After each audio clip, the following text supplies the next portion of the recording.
ようこそみんな、この歌キングの部屋へ。しばらく俺の話よ。That's enough of that. I am Otta King. I'm a professional video game and novel translator, and I invite you now to come with me on a journey through time and space, from the rise to the fall of anime fan subtitles!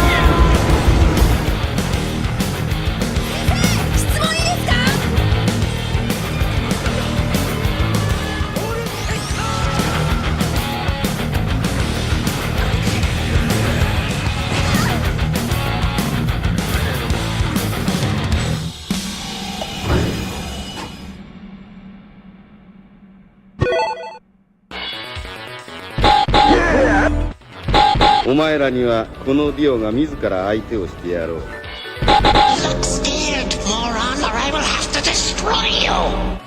Sorry, but they cost a bit too much. In the US and the UK of the early 1990s, anime wasn't the easiest thing to find. There was some anime on TV, that's true. Battle of the Planets. And some was being released on video too, but it was still only about 5% of what you could get in Japan.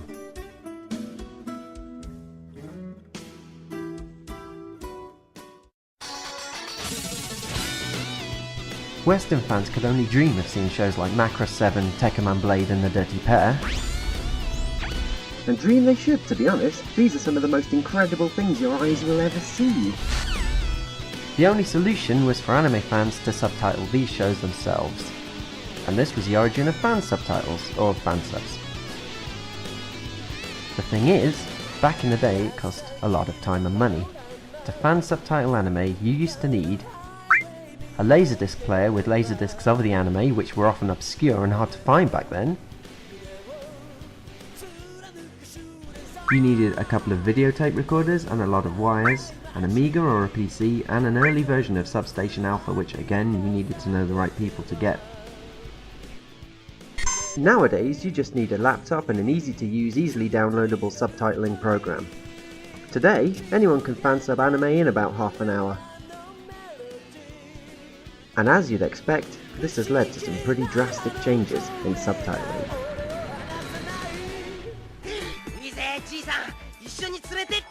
In the early days, fan subtitles tried to be as professional as possible. The accepted way was to localize everything into smooth English. Japanese terms and honorifics were converted to English. People could watch the action on screen without worrying about what a shacho or a nakamadoshi was.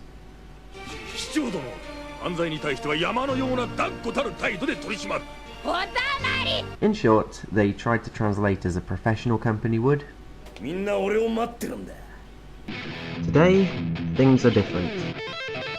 Over 90% of fansubs now leave in as many honorifics and Japanese words as they can.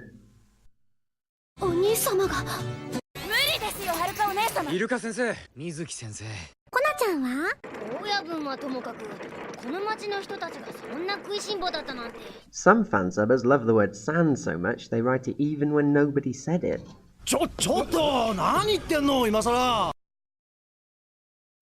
Instead of translating, many simply leave things in Japanese.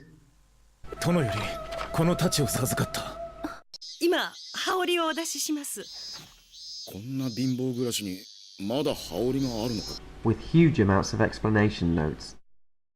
棚からぼたもちってやつですな。オンラインショップデッドラインは海部里穂社長が学生時代に数人の友人と立ち上げた会社なの。へいお待ち、たぬきね。グランドジパング名物新春大餅巻き大会の日だぜ。The problem is that they distract the eye completely. 今日の授業は変化の術の復習テストだ。おはようございます。今朝も中央線が止まりましたね。セリエ A 日本代表 J リーグ。 And visual gags just aren't funny when they have to be explained. だって私地味キャラだもん。Fansubs used to be about showing anime to people that couldn't see it any other way. Now they seem to be all about fanboys showing off how much obscure Japanese cultural trivia they know by filling the screen with it. 家庭的に縁薄く出世しがたく晩年やることなすこと恨め恨め体温ですにゃ。今日は7日ですんで7戦前で旦那もどうです一杯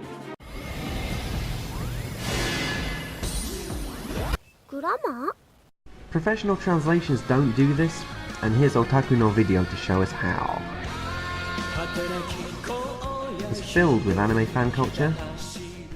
私ね、ハーロック様のステッカーもらったんだ。 Practically every line is an in-joke. 認めたくないものだな。若さゆえの過ちとは。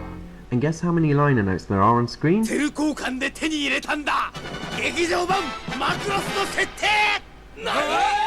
Maybe about 2. 一緒に写真撮らせてください。 Instead, the video came with a 4,600 word booklet of notes, which you could read at your leisure without them ruining the show by intruding on the screen. タイミングも抜群だけどなんたってこのド迫力だよ So why can't fansubs do the same? Put the notes in a text file and not on the screen, and that way we could avoid travesties like this. ブリュース・デュマルの資金源としてローゼンクロイツ・オルデンの存在だ。 And this. 明日も四刀流剣術使い So imagine you're sat there in the cinema, you're watching The Last Samurai and you're quite enjoying it, and then suddenly... Winchester, America's leader in all forms of armament used by the United States Army, celebrates our nation's centennial by bringing you a true American hero. Winner of the Medal of Honor for his gallantry on the hallowed ground of Gettysburg. He is late of the 7th Cavalry and their triumphant campaign against the most savage of the Indian nations. The duty towards the readers is to arrive at an intelligible rendering, says this book, but is this intelligible to the average person? 猪苗代の亀姫様より出雲の国のそれは名高い武将の肉をいただきました。 It's the weird belief that Japanese is a sacred language that's so deep and meaningful that it can't be translated. 父上の仇討ちも今だ。絶望。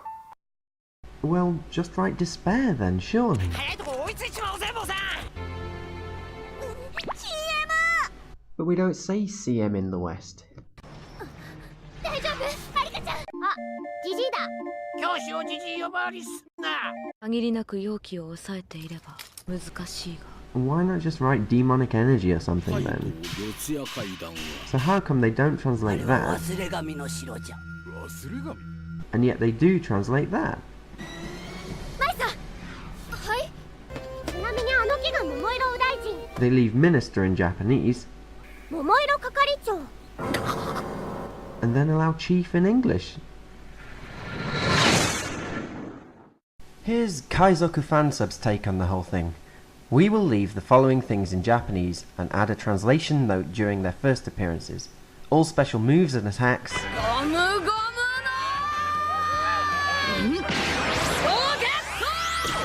Certain terms, phrases and nicknames that are difficult to translate or that have a special sentimental meaning to either the series itself or its hardcore fans. 今ロビンは俺たちの大事な仲間なんだ。 Don't speak poorly of our nakama. よっしゃーできたぞ。よっしゃー Honorifics? ロビンちゃんに何の恨みがあるってんだ All names are left Japanese style, surname first, just like all these other fansubs in fact. 春の桜、行きます。鬼塚優衣、先日この町で事故死した橘瞳の後釜ですよ。 Even when the characters aren't Japanese and the story isn't even set in Japan. なぜかねニコロビン But here's the ultimate flaw in the Kaizoku fansubs and fansubs in general's policy. If they believe that all the words for brother, older sister, etc. have special meanings, so they have to be left in Japanese, then why don't they leave the words for I in Japanese too? 僕ももっと活躍したい。俺があいつを抑えるからよ。娘の入学認めませんの。自分なんて生きていても Not to mention all the ways of saying you. これからあなたのこと桃色係長って呼びます。今日からお前はアポロ。あなたは誰ですか？そうだな。例えばお前には弟がいてこいつに似てるとかな。すごい方なんですね。Each one has a very different meaning, so why don't they leave those in Japanese? 僕ももっと活躍したい。俺があいつを抑えるからよ。 Not to mention sentence endings, they each show different politeness levels and age, etc.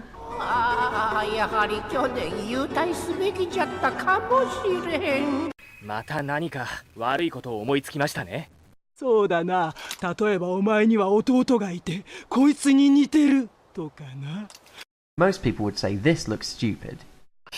とにかく私はあんな娘の入学認めませんの。 So how come they think this is okay? しずるお姉様にもずっと目をかけてもらってたみたいだし。 Most fansubbers leave their favourite words in Japanese, いい仲間に出会ったな。 and yet randomly translate others. よくわかってんじゃねえの、お姉ちゃん。お前は黙ってろアホ毛。アホ毛言われた。 They leave sticking up hair in Japanese, 勉強虫解いてみろ。虫って言うな。 and then put study bug in English. there are many names for this kind of behaviour, and here's two of them. Remember when you first played Final Fantasy VII? Well, what if it looked like this?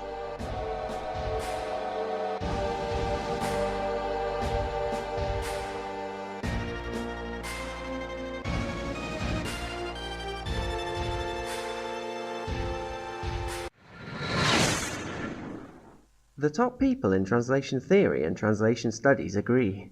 A translation should be as invisible as possible, it should be unobtrusive.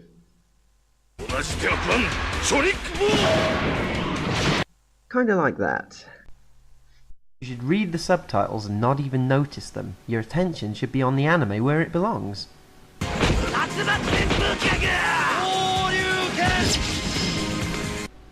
Not on ridiculous flashy fonts and multicoloured moving subtitles like this.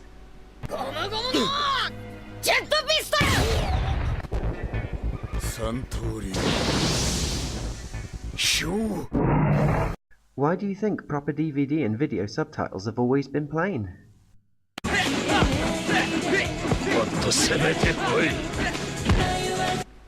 There's only one reason fansub groups create fansubs like this. Is to try and pwn the rival fansubbing groups by showing that they can do more special effects with their subtitles, thus proving them to be noobs or fags or whatever the hell they call each other.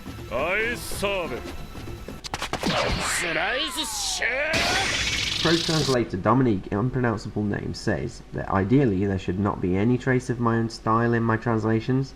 If at all, I would love to be recognised through my absence. It's called Translator's Invisibility, it's professional and it's grown up. And that there is the exact opposite. It seems a lot of fansub groups today want you to know their names even more than the anime that they're subtitling. Look at these examples.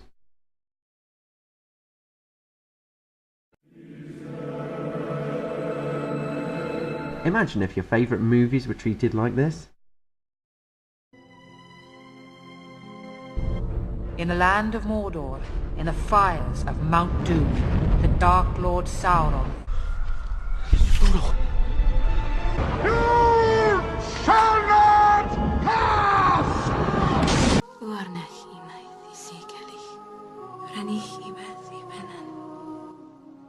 May it be the shadows call. I don't think people would be especially pleased, so why is it okay to do it with anime? Here's what fansubs used to do with opening sequences.